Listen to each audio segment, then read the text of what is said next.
Bonjour à toutes, bonjour à tous. Alors aujourd'hui, en quatrième, on va aborder donc un nouveau chapitre. Ce nouveau chapitre va nous permettre d'essayer de comprendre comment s'organise la révolution industrielle au 19e siècle et tous les progrès de l'industrie qui naissent à ce moment-là et qui ont créé notre progrès technique actuel. Donc notre but va vraiment être de parler la progrès technique, naissance de l'industrie et vous allez voir aussi mode de vie de la population, puisque les ouvriers vont avoir un mode de vie et développer une façon de vivre totalement nouvelle, au départ très complexe, et le capitalisme naissant va créer une nouvelle répartition du pouvoir et une répartition des tâches dans la société industrielle qui naît donc au 19e en Europe. Donc notre nouveau sujet d'étude va être ceci, l'âge industriel tout au long du 19e siècle. Avec d'abord la naissance de l'industrie, les progrès techniques liés à la première révolution industrielle, puis la naissance des usines et l'extension des progrès à l'Europe et la seconde révolution industrielle. Vous allez voir qu'au total, on peut discerner trois moments, dont deux sont au 19e siècle, un au début, milieu du 19e, un à la fin du 19e et un troisième au 20e siècle. Donc, ensuite, on s'intéressera à tout ce qui est sociétal, au niveau de la société. Donc pour ce faire, je vous ai aussi mis dans le Google Drive déjà le cours que vous avez là devant les yeux, pour que vous ayez un cours écrit, clair, et également une petite fiche, voilà, comprenant des exercices que l'on va faire au fur et à mesure. Donc là, je vous les ai tous mis dans le Google Drive d'un bloc, pour vous permettre aussi de prendre de l'avance et de regarder ces différents exercices en vous posant les différentes questions à faire sur les différents documents, comme vous commencez à en avoir l'habitude si vous suivez un peu la chaîne. Donc à partir de là, notre but maintenant, il va être d'essayer de comprendre quelles sont les nouveautés techniques qui vont amener à un changement radical du mode de vie. Finalement, au XVIIIe siècle, jusqu'à la fin de la période révolutionnaire, il n'y a pas vraiment de grands changements dans la vie des paysans depuis le Moyen Âge en fait. On considère d'ailleurs pour certains historiens que entre dans des zones très reculées en France et en Europe de l'Est aussi par exemple, il n'y a pas de grande différence dans le monde paysan entre la fin du Moyen Âge et avant la Deuxième Guerre mondiale. Il y a encore eu un énorme progrès technique après la Deuxième Guerre mondiale, donc à partir des années 1950. Mais déjà, au 19e siècle, et c'est ce qu'on va voir, il y a des changements, des évolutions qui vont se faire, qui vont révolutionner le mode de vie d'une grande partie de la population. C'est pour ça qu'on parle de révolution industrielle et de la naissance du concept d'industrie. Et tout ça est lié au fait qu'on va essayer d'utiliser de nouvelles manières d'actionner des machines. On ne savait pas utiliser beaucoup d'énergie auparavant. Voilà les énergies qui étaient utilisées. On va prendre un exemple. On va prendre l'exemple du filage du coton au rouet au XVIIIe siècle. Donc il est du côté droit ici de cette image. On va se mettre le petit pointeau fixe pour qu'on puisse aussi travailler là-dessus. Voilà. Donc, alors regardez cette jeune femme, très certainement une paysanne, au XVIIIe siècle, donc pendant la période révolutionnaire, filer du coton au rouet. Et posez-vous une question, quelle est l'énergie qui est utilisée et comment fonctionne cette machine? Regardez bien. Alors vous avez vu, l'énergie, elle est relativement claire, c'est l'énergie humaine. Comment se passe le filage du coton au rouet? D'abord, vous avez le pied, ici, qui actionne une tige. Cette tige métallique qui est là. Voilà. Donc cette tige métallique qui est là est actionnée par la pédale, ici. Cette tige ici, qu'on appelle donc une bielle, est reliée à un système qui permet d'entraîner une roue. Cette roue, elle va avoir des mouvements. Quand la roue descend, donc la pédale, on la fait descendre. On appuie, on fait descendre la roue. Quand on lâche la pédale, par l'action de la vitesse de la roue continue son cycle et remonte. Donc ce mouvement vertical d'appuyer sur une pédale va produire un mouvement circulaire. On a transformé un mouvement vertical en mouvement circulaire. Ce qui permet donc là, en l'occurrence, de prendre ici le coton et de le filer pour en retirer le fil et ensuite utiliser ce fil pour coudre. Donc, toute l'activité du tissu, d'utilisation donc, de ce produit pour créer par exemple des vêtements, des draps, etc., se fait encore au XVIIIe siècle en utilisant différentes énergies naturelles, soit l'énergie humaine comme là, soit l'énergie animale. On peut très bien remplacer pour tourner une roue ce système de bielle et de mouvement du pied par un animal qui fait tourner une roue.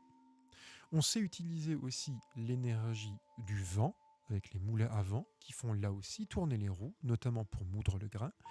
Et on sait aussi, notamment pour moudre le grain aussi, utiliser l'énergie hydraulique, c'est-à-dire faire tourner un moulin à eau grâce à une rivière qui entraîne une roue qui permet par un jeu d'engrenage au final d'avoir une roue qui, elle, écrase dans une meule le grain.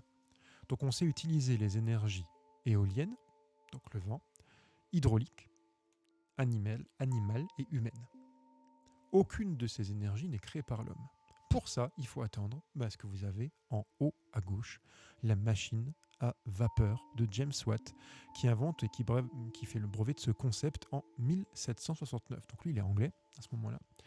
Et James Watt, il a une idée qu'on va voir plus en détail dans notre petite fiche d'exercice.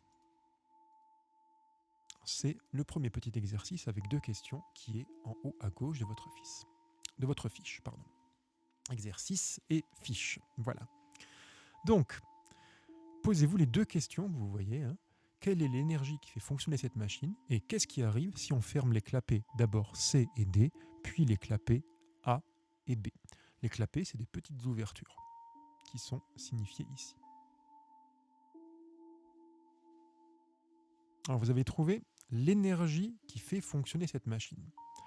Cette énergie, vous l'avez vu, c'est la vapeur d'eau. Comment est-elle produite, cette vapeur d'eau ? On utilise une chaudière, donc on va faire chauffer du bois, du charbon, en tout cas un combustible, et on y a besoin donc d'eau en plus. Donc vous avez besoin de 2 choses pour faire fonctionner votre vapeur dans le concept de la machine à vapeur. Il vous faut donc de l'eau et il vous faut un combustible. Votre eau plus votre combustible vont vous donner de la vapeur, exactement comme quand vous faites chauffer une casserole sur le feu. Cette vapeur, elle va avoir tendance à monter, puisqu'elle est chaude. Ça monte. Elle va donc suivre un jeu de tuyaux. Et c'est là qu'on arrive à mon fameux clapet. Quand le clapet fermé, elle ne peut pas passer, elle va donc essayer de s'échapper par un clapet ouvert. Mettons que le clapet A soit ouvert. La vapeur va s'échapper de la chaudière par cette ouverture. Elle va se retrouver dans ce tube. Donc ce tube, c'est le piston. Donc James Watt, il a une idée. Ce piston, il va recevoir de plus en plus de vapeur en dessous. Et vous le savez, dans les 3 états de la matière, gazeux, liquide, solide, plus on met de matière, notamment gazeuse, à un endroit, plus cette matière va avoir tendance à vouloir s'étendre et à exercer une pression. Que va donc faire le piston ? Il va monter sous l'effet de la pression de la vapeur qui est en dessous. Donc, on chauffe, le piston monte. Ce piston monte de plus en plus.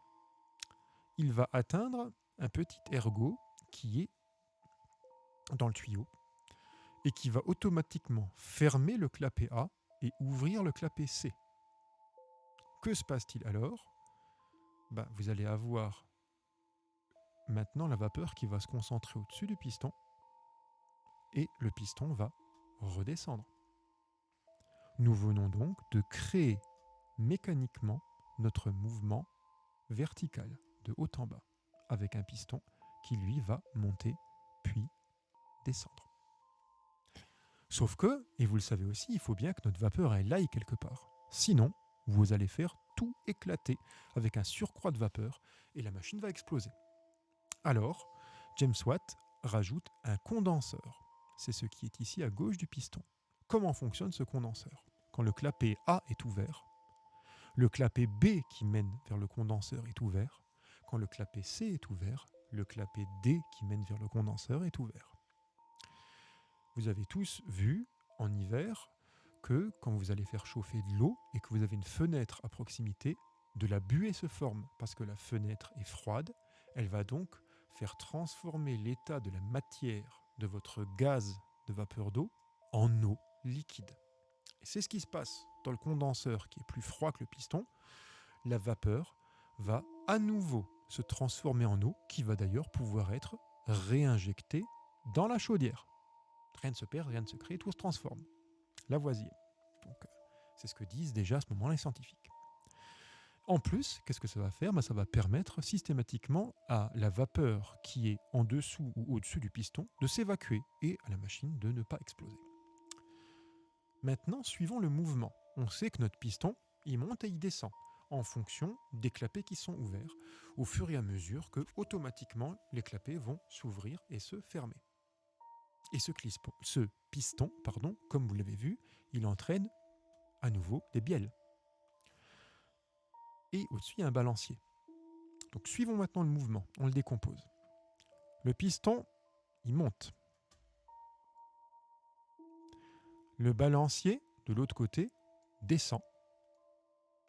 En descendant, il entraîne la bielle qui fait tourner la roue. Puis ensuite, le piston, au lieu de monter, il va descendre. Il va donc entraîner le balancier dans l'autre sens. L'autre côté du balancier va suivre le mouvement inverse. Notre bielle va entraîner la roue de l'autre côté et la roue va continuer son mouvement.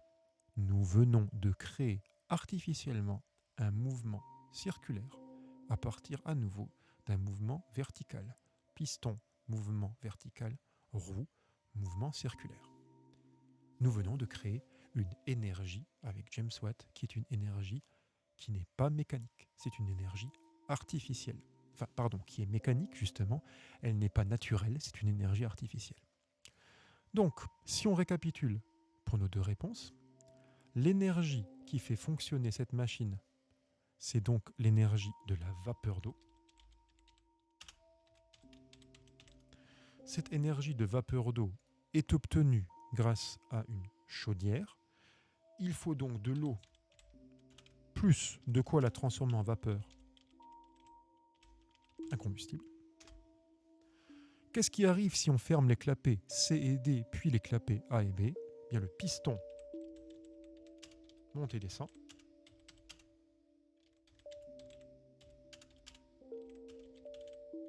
Et ce piston, il entraîne la roue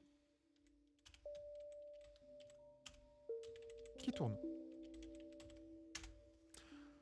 Nous venons de créer une énergie mécanique. Donc voilà ce que fait la machine à vapeur de James Watt. Elle transforme de la vapeur d'eau en énergie. Et ça va tout révolutionner. Puisqu'à partir du moment où vous avez la possibilité de faire une énergie artificielle, vous n'êtes plus tributaire du vent, vous n'êtes plus tributaire de l'eau, vous n'êtes plus tributaire de l'énergie manuelle ou animale, et vous allez pouvoir fabriquer des machines qui vont permettre à une industrie de commencer à fonctionner. Donc première chose que je vous ai mis dans notre cours, on regarde, tout ce qu'on appelle la révolution industrielle démarre de là. Des outils de production plus performants sont inventés au cours du XVIIIe et de la première moitié du XIXe siècle. Ils permettent d'abord à l'Angleterre de mécaniser la production du textile. Alors pourquoi du textile ? On va le voir parce que justement c'était quelque chose que les paysans faisaient, notamment l'hiver, en plus de travailler leurs champs. Quand en hiver ils avaient moins de travail dans les champs, voire même pas du tout à certaines périodes parce que rien ne pouvait pousser, ils avaient du travail pour nourrir les bêtes, mais pas forcément pour faire de l'agriculture en termes de rendement agricole. Ils pouvaient prendre du temps pour gagner un peu d'argent en faisant notamment du textile, c'est-à-dire comme on l'a vu en par exemple filant du coton. James Watt en 69, écossais, invente la machine à vapeur qui permet d'augmenter la productivité de ces métiers à tisser et donc de produire plus de tissu. Pourquoi ? Parce que la machine ne s'arrête jamais pour faire et puis que le mouvement qu'on peut faire au piston est beaucoup plus rapide que le mouvement du pied de la personne qui a actionné la machine comme on l'a vu avant. Donc ces machines permettent de produire plus, et elles permettent de produire plus et plus vite. C'est le début de la mécanisation et donc de la révolution industrielle. Sauf qu'il faut les fabriquer, ces machines. Et on ne peut pas utiliser n'importe quoi. On a besoin de matériaux qui ne passent pas l'eau et qui résistent à la chaleur. On a donc besoin de métal. Et les métaux qui vont être utilisés, ils ont au départ un gros problème. Ils rouillent. C'est-à-dire qu'au bout d'un moment, ils vont être perforés par l'eau et ils vont amener d'énormes problèmes. Deuxième problème, ils sont cassants, comme le fer. Donc, ils vont casser sans prévenir quand il y a trop de vapeur. Et dès qu'il y a un problème, imaginez par exemple qu'il y a un de vos clapets qui ne fonctionne plus, le piston, il va finir par céder. Il va finir par céder sous la pression de la vapeur. Donc pour éviter ça, on va créer justement de nouveaux produits qu'on va savoir faire, qu'on connaissait déjà avant, mais qu'on ne savait pas produire en grande quantité, notamment l'acier.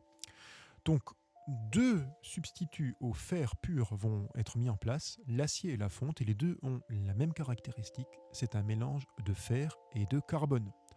Et le carbone, on en trouve où ? Dans le pétrole ou dans le charbon.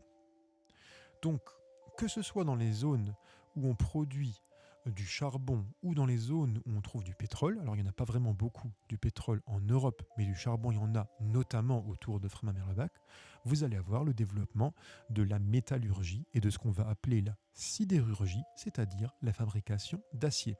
Notamment à partir de 1855, puisqu'on invente un concept, le convertisseur Bessemer. Alors le convertisseur Bessemer, ça va être des choses comme celle-ci.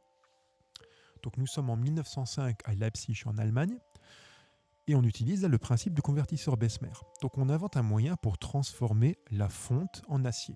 Alors, comment on fait ? Regardez bien ce qui est marqué du côté droit. En fait, on va utiliser tout un système pour créer des lingots d'acier basés sur un courant d'air qui transforme la fonte en acier.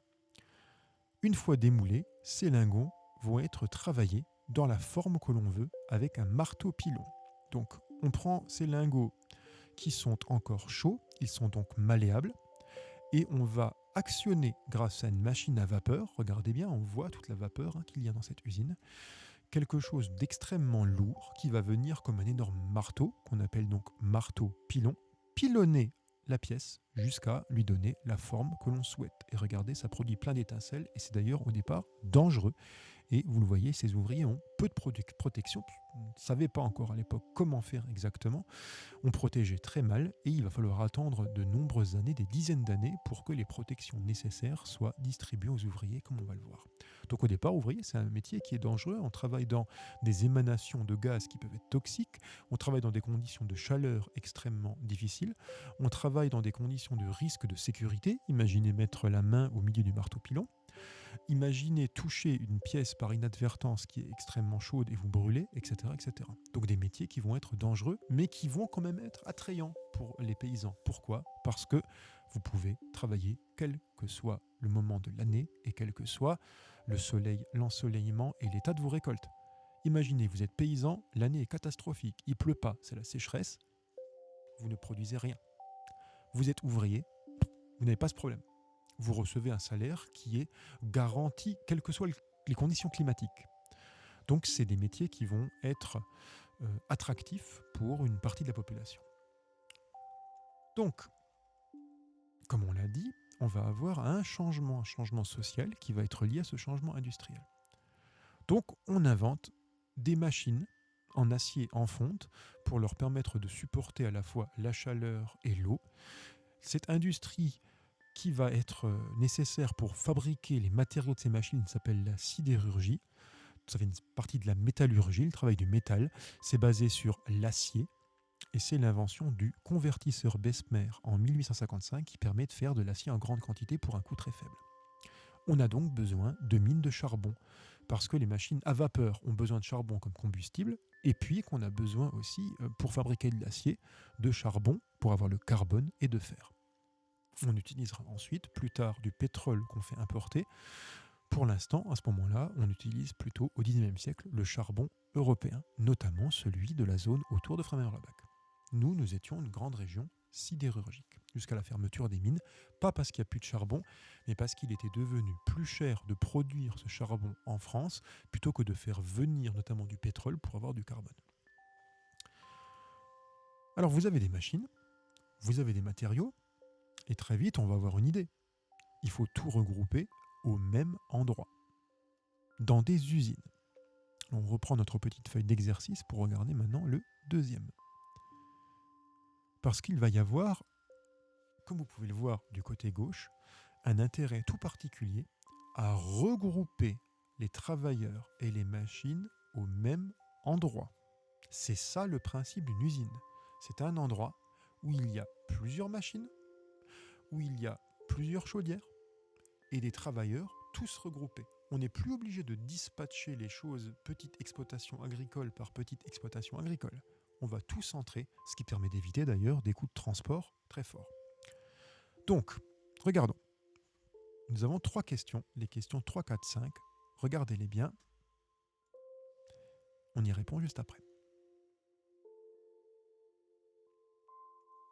Alors, vous avez vu, première chose, question, prouvons que la machine à vapeur est utilisée. Alors, pour prouver que cette machine à vapeur est utilisée, on va simplement regarder l'image. Vous le voyez, côté droit, ils sont clairs et nets. Vous avez ici des pistons. Il y a ici 2 machines à vapeur qui sont là, 2 chaudières en réalité, qui vont être utilisées pour être la source d'énergie afin de faire fonctionner différents engrenages qui sont tout à fait visibles et qui vont systématiquement, par un jeu très savant de bielles, de roues, de câbles, aller actionner les machines qui sont par terre dans l'usine. Donc l'énergie, on va prendre une autre couleur, ça sera plus net, l'énergie produite dans les chaudières est envoyée par ce jeu de câbles et ce jeu de roues et ce jeu de bielles, ici, à des tiges, qui reviennent sur les machines. On a bien transformé notre mouvement vertical des pistons en mouvement circulaire. Et on va faire fonctionner nos métiers à tisser comme ça, sur 4 modalités. Première modalité, on prend le coton brut, que l'on va d'abord devoir filer, comme la dame le faisait, qu'on a vu avec son métier à filer, avec son rouet. Donc d'abord, on va le filer, au B, ici. Une fois filé dans des machines qui vont extraire le fil, grâce à un mouvement circulaire, on va le tisser dans des métiers à tisser. Et enfin, on va l'imprimer.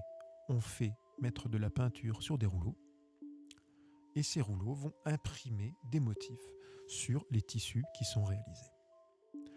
Donc ceci s'appelle l'industrie textile. On va produire des tissus pour des draps, pour des vêtements, pour ce qu'on veut. Donc si on répond à nos différentes questions, on voit bien 2 chaudières.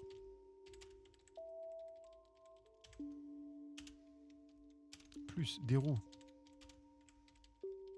des bielles, des câbles. Qu'est-ce qu'on fabrique ? On fabrique du textile. Donc c'est le nom de ce produit qui va être celui qui bénéficie au départ le plus de la révolution industrielle. La question c'est pourquoi on regroupe tout en une seule usine ? Parce que, comme vous l'avez vu, on peut faire fonctionner plein de machines avec une seule ou 2 chaudières. Donc on va avoir à la fois un endroit où il y aura les gens qui vont travailler, les ouvriers, les machines et les sources d'énergie. Donc on fait fonctionner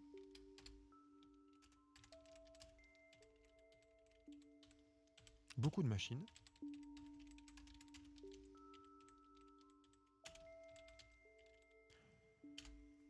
grâce aux mêmes sources d'énergie.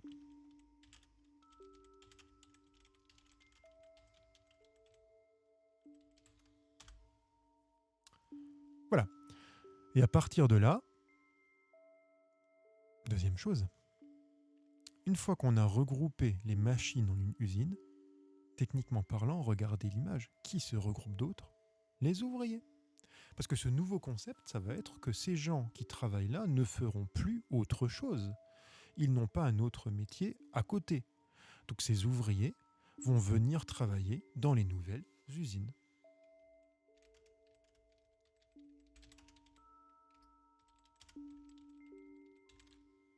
Donc les usines regroupent les ouvriers, les machines, les sources d'énergie. Tout ceci va engendrer un déplacement de population. Des gens qui vivaient dans les campagnes vont se retrouver à des endroits où on va créer ces industries. Or, pour avoir assez de monde pour être ouvrier et pour faciliter ensuite le transport des produits et l'arrivée du charbon, l'arrivée de l'eau, etc., il faut plusieurs ingrédients. Notamment, il faut être près des villes. C'est pour ça que vous allez avoir un premier déplacement de population qu'on peut appeler exode rural. Le déplacement des ruraux, donc ceux qui habitent la campagne, vers les villes pour devenir ouvriers. Et une augmentation de la taille des villes au XIXe siècle. Puis vous allez avoir plutôt intérêt à rester près de zones où vous avez deux produits. Donc regardez bien, réfléchissez bien, quels sont les deux produits qu'il vous faut pour vos fameuses machines à vapeur. Bah oui, il vous faut, comme on l'a dit, un combustible, donc très souvent du charbon et de l'eau. C'est ce qui va nous être montré du côté droit de votre fiche d'exercice. Voilà une ville qui s'est développée autour d'une usine, dans ce qu'on appelle, vous allez le voir, un pays noir. Vous avez 4 questions, les questions 6 à 9, regardez bien. On corrige. Alors, pourquoi vous appelleriez cette zone un pays noir, d'après notre image? Alors, comme vous l'avez vu, il y a de la fumée noire. S'il y a de la fumée noire, c'est forcément qu'on utilise du carbone. Et on ne s'est pas mis au Creusot par hasard. En dessous du sol, dans le sol, il y a du charbon. En fait, les pays noirs vont être deux choses. Les pays où il va y avoir de la fumée noire parce qu'il y aura les usines. Et pourquoi les usines sont là? Parce qu'en dessous, il y a du charbon. Pourquoi se mettre ailleurs? Il faudrait payer du transport en plus. Donc les premiers grands centres industriels vont se trouver dans les bassins miniers où on produit du charbon.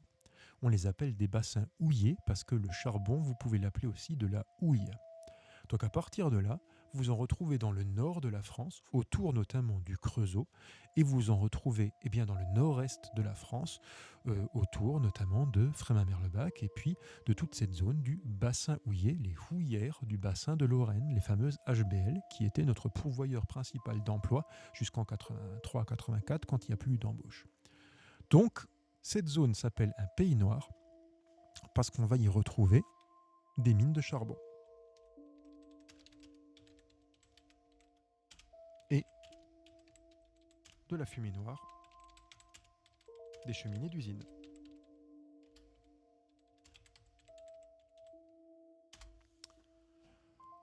Pourquoi est-ce que l'usine a été construite à cet endroit? Donc on a déjà en partie répondu. D'abord parce qu'il y a le charbon en proximité. Mais il n'y a pas que ça. Si vous avez bien regardé l'image, vous avez pu voir aussi un cours d'eau. Pourquoi un cours d'eau? Pour l'eau des machines à vapeur et éventuellement pour refroidir certains produits. Donc la présence d'eau est nécessaire.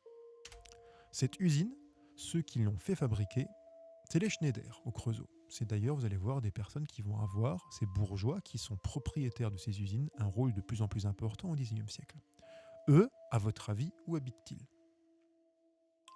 Vous avez regardé, ils habitent dans l'endroit qui est le plus luxueux de la zone. C'est le château de la Verrerie. Mais si un château, il n'est pas un noble normalement? Alors pourquoi ces bourgeois? Rappelez-vous le principe bourgeois au départ, c'est un habitant riche vivant en ville. Pourquoi les bourgeois ont ces châteaux? Pourquoi c'est pas les nobles? Bien, en l'occurrence, parce que les bourgeois vont remplacer les nobles. Quand est-ce que les nobles ont perdu leur pouvoir? On l'a vu ensemble lors de la Révolution française et de l'abolition des privilèges. Comme ce sont les bourgeois qui possèdent la richesse et que eux, contrairement aux nobles, ne visent pas à vivre par l'utilisation de leurs terres par les paysans, ils vont, eux, prendre la tête des entreprises.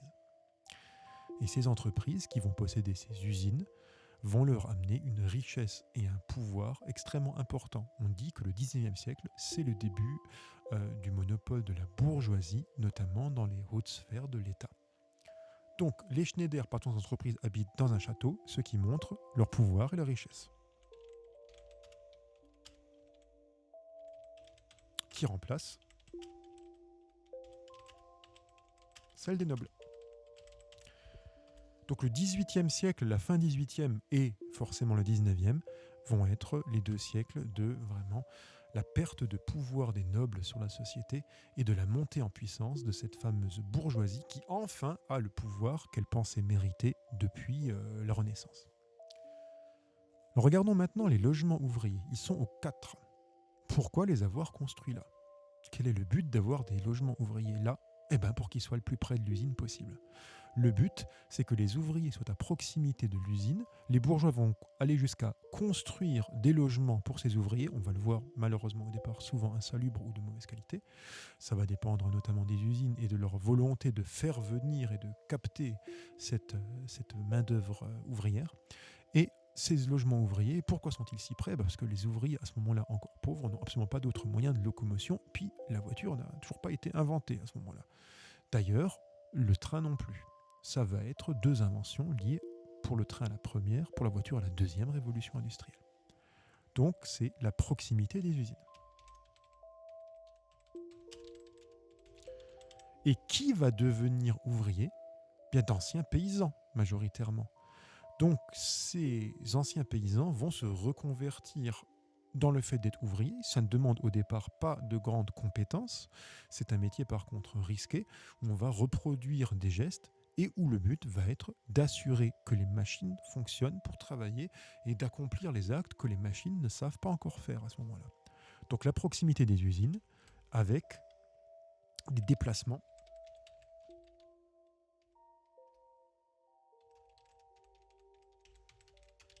de population de la campagne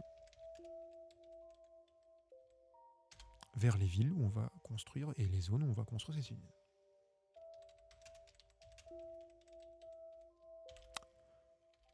Ça, comme on l'a déjà dit, c'est ce que vous pouvez appeler l'exode rural. Départ des habitants des campagnes en direction des villes et ça commence très fortement au 19e siècle.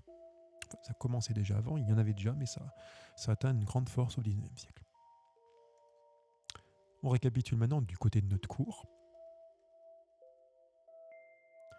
Donc comme on l'a dit, naît à ce moment-là les usines. Pour regrouper les machines, il faut de vastes bâtiments, donc les usines, construites près des grandes villes à proximité des mines de charbon pour réduire les coûts, il n'y a pas de coûts de transport. Les régions minières industrielles sont appelées les pays noirs, comme on l'a dit, à cause des fumées produites par les hautes cheminées. Par exemple, les usines sidérurgiques Schneider dans la ville du Creusot. Vous allez pouvoir le voir aussi avec ce document qui est ici, en bas à droite de votre fiche d'exercice, qui est dans le Google Drive. Le Tour de France par 2 enfants, c'est un livre qui a été utilisé à l'école pour apprendre justement à quoi ressemblait le pays à la fin du XIXe siècle. Alors lisez-le, on en parle juste après pour que vous voyez exactement comment justement ces nouveautés vont frapper l'imagination des gens qui n'ont pas l'habitude de les connaître à ce moment-là. Vous avez vu, vous avez fait pause, vous avez lu. Donc vous avez bien vu que là, il y a au début du texte quelque chose de bizarre. Qu'est-ce que c'est que cette histoire de sifflement, plainte haletante, grondement formidable, comme si c'était des choses animales ? C'est pas des animaux du tout. C'est quoi ce grand incendie ? Eh bien, ce sont les usines du Creusot. Pourquoi elles sont décrites comme ça dans ce livre ? Parce que c'est quelque chose qui est encore inhabituel à ce moment-là. Donc, ces usines sont décrites comme étant presque des organismes. Qu'est-ce qui produit ces bruits ? Qui sont des bruits mécaniques nouveaux, le bruit du piston qui monte et qui descend, le sifflement de la vapeur qui est éjectée, etc. C'est des choses qu'on ne connaissait pas comme bruit auparavant. Donc qu'est-ce qui les produit ? Les machines. Il y a déjà 16 000 ouvriers qui travaillent, donc vraiment l'équivalent de plus que la population, par exemple, de Freiberg-Lerbach, à peu près de 13 000 habitants actuellement. Qu'est-ce qu'on y fait ? du métal, de la métallurgie, donc du fer et de l'acier. Il y a 3 usines au Creusot. Donc il y a une fonderie où on fond. Il y a un atelier de construction où à partir du moment où on a fondu des pièces, on va fabriquer des machines, notamment des machines à vapeur. Puis il y a des mines qui vont servir notamment à amener le charbon pour fabriquer l'acier avec fer plus charbon et pour être le combustible. Et puis, comment on va d'une à l'autre? Eh bien, par des chemins de fer. Et ces chemins de fer, comme le nom l'indique, des chemins fabriqués en fer, vont être, comme on le verra, un des premiers moyens de transport nouveaux créés par notre fameuse révolution industrielle. Le plus frappant, c'est le cas de le dire, au Creusot, c'est le marteau-pilon à vapeur,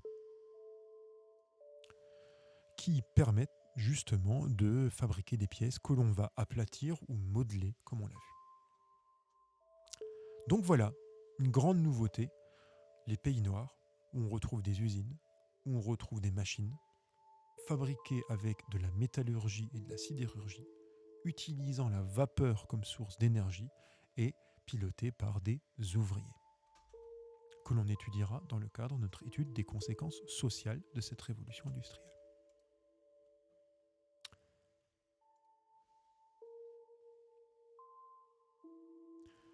Alors, évidemment, les progrès vont continuer, puisque au fur et à mesure que la révolution industrielle se met en place, scientifiquement, on va avoir un progrès technique qui va être permis par de nouvelles découvertes, notamment l'utilisation du pétrole et de l'électricité qui vont être mises en place. Ceci, par contre, nous l'étudierons lors de notre prochain cours, justement. Je vais déjà vous mettre dans notre Google Drive une petite étude de cas sur la tour Eiffel, fabriquée en métal, qui est un des symboles de cette révolution industrielle et que vous pourrez déjà commencer à regarder pour vous poser des questions. Et je vais aussi vous mettre déjà une petite fiche d'exercice concernant les expositions universelles et la tour Eiffel, ainsi que les progrès techniques que nous verrons dans notre grand C, dans notre prochain cours sur la révolution industrielle. On en aura certainement encore un deuxième ensuite pour la révolution un troisième pour la révolution des transports. Et une fois la révolution des transports vue, on s'intéressera aussi à tout ce qui est autour de la société qui se crée au XIXe siècle. Parce que, là vous l'avez vu, voilà, vous l'avez vu, il y a un changement social. Vous n'avez pas seulement en face de vous des ouvriers qui vont naître, ils vont être sous la domination sociale de bourgeois qui vont devenir les patrons d'entreprise. Donc l'organisation, une noblesse monde paysan, qu'on appelait la féodalité avant la Révolution française, n'existe plus. Cette organisation inégalitaire va être remplacée par une autre qui, au départ, l'est aussi inégalitaire, entre des ouvriers et des bourgeois, dont on va étudier les modes de vie au XIXe siècle et la manière dont la société donc va se renouveler avec ces bourgeois qui ont pris la tête de l'organisation de la pyramide sociale en lieu et place de la noblesse qui existait auparavant. Mais ceci, c'est donc pour notre troisième et notre quatrième cours que nous ferons là-dessus, c'est-à-dire que ça nous amène à la semaine prochaine. En attendant, je vous souhaite la meilleure journée possible et je vous dis portez-vous bien.